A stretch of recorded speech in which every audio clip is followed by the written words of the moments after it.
Hey everybody, welcome to the shop today. I hope I've got something really cool to show you today. I went and visited Royal Tiger Imports. So, let's check out this unboxing. This is going to be a little bit awkward. Let me get this out of the box and we'll see what we've got. First off, not a terrible unpacking or packing job, but doesn't seem to be nearly enough of the styrofoam popcorn to actually do anything, but box is in good shape, mostly thank you to FedEx, and, well, the little sleeve really isn't going to go anywhere or do anything, so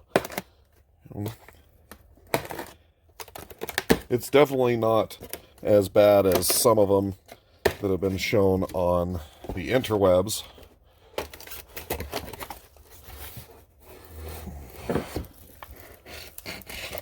Wow.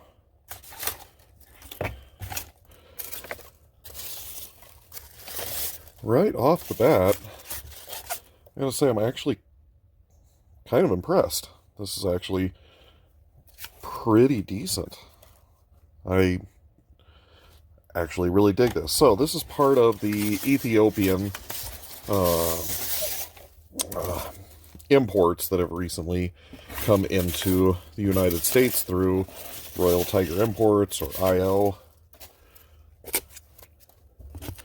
And this rifle in particular is originally an Italian Vetterli, and it is still in the original caliber, 10.4 by 47. It's got the rear sight, which is really cool. It's actually not nearly as terrible as one would expect.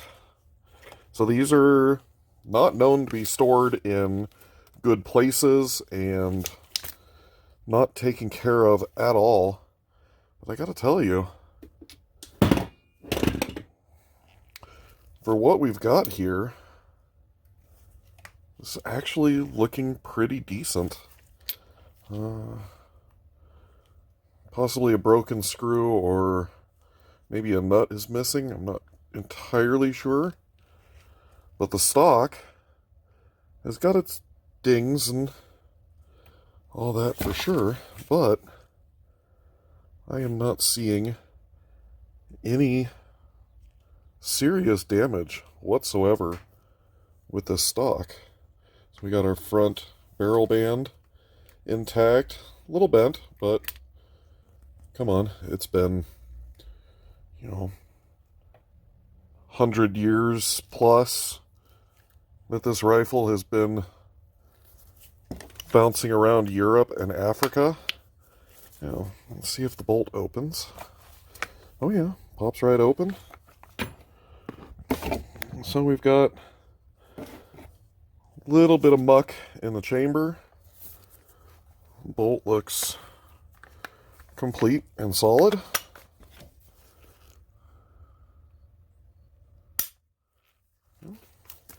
Basic function check seems to work out. We got the magazine. Now this is pretty cool. I actually don't own any black powder cartridge rifles. This is the first one. Oh, seems to be a bore obstruction.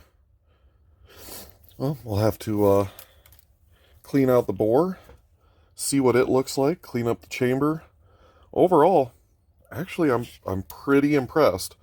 So this is not a correct long rifle. This is what's called the Ethiopian cut down, and they're basically making little carbines out of these rifles, and they're available in the original 10.4 by 47 and the updated Vetterli, what is it, 7815, which was updated for the Carcano 6.5 caliber, which are generally known not to be safe to shoot. So, this one is actually I gotta say, I kind of dig it. I'm kind of impressed. It's, I mean, by the pictures of some of them you see coming in, this is not nearly as bad, and this should clean up really, really well.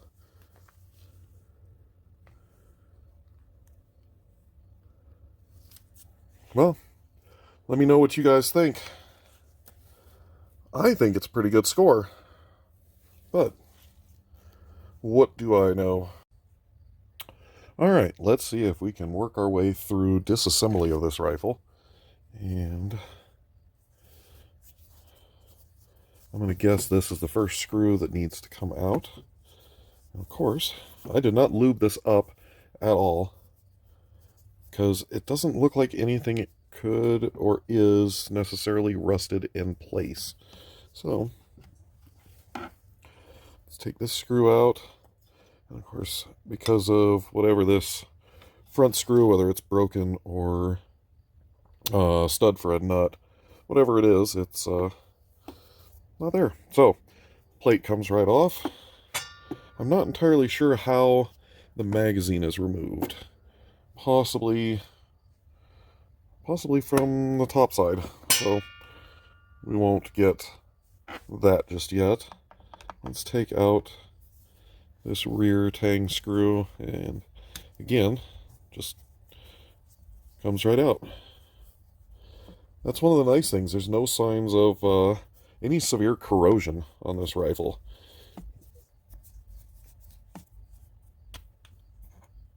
Okay.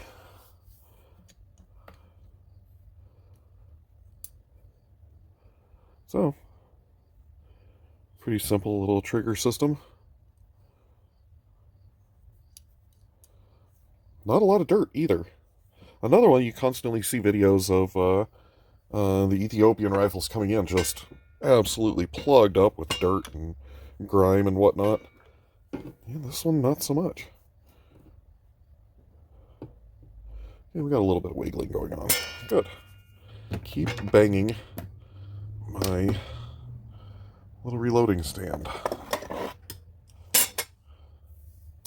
So, I think the only thing left that is holding this on is going to be this front barrel band, and it's already a little loose. So, let's just see if we can depress the keeper and slip the barrel band past.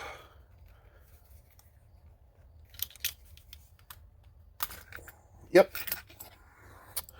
Barrel band came right off. That's good. Yeah, nothing at all frozen in place just yet, and yeah, that seems to be what was keeping the action in the stock. Perfect. Okay, there's some gunk. All right.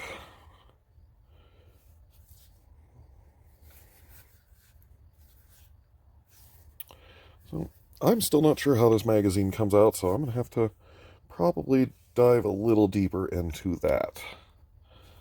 All right. So far, so good. It looks like just these two screws come up through the stock to hold the action in the receiver, or action in the stock. I think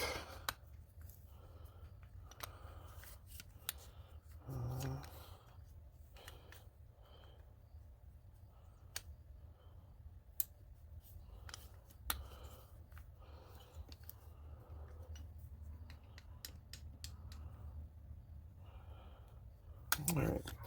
Well, we're gonna have to probably look up to see how the bolt comes out of the receiver. But let's look at this. There's definitely some dirt, definitely some gunk in there. Not a lot of corrosion. So we definitely have spots. And generally, I don't think it's any worse than any other part of the rifle.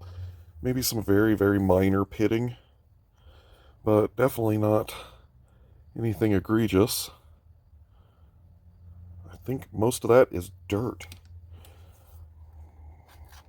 Yeah, it's just flaking right off. All this is just like dried up grease and dirt. So, there it is out of the stock. Well, let's take a look at the stock.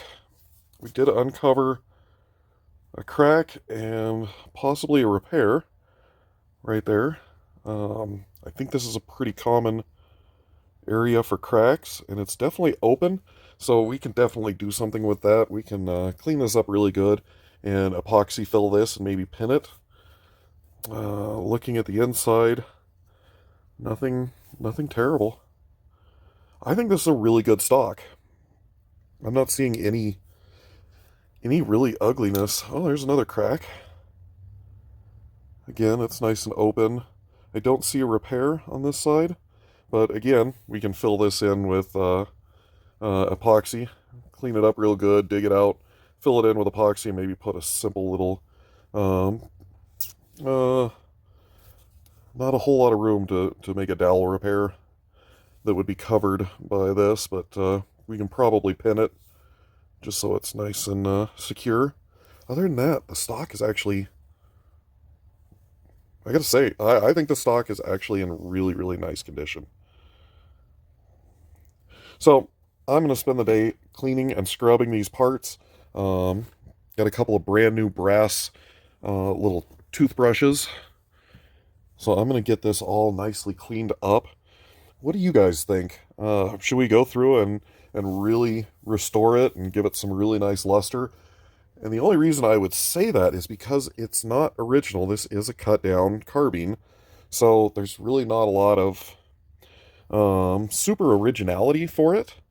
But we can probably make it pretty darn good looking if we spend the time and the elbow grease to really clean this up. Or should we just clean it up, lube it up, and keep it as a shooter? What do you guys think? I'll look forward to your answers in the comments below. Until then, thanks for watching, and I'll catch you on the next video. Bye.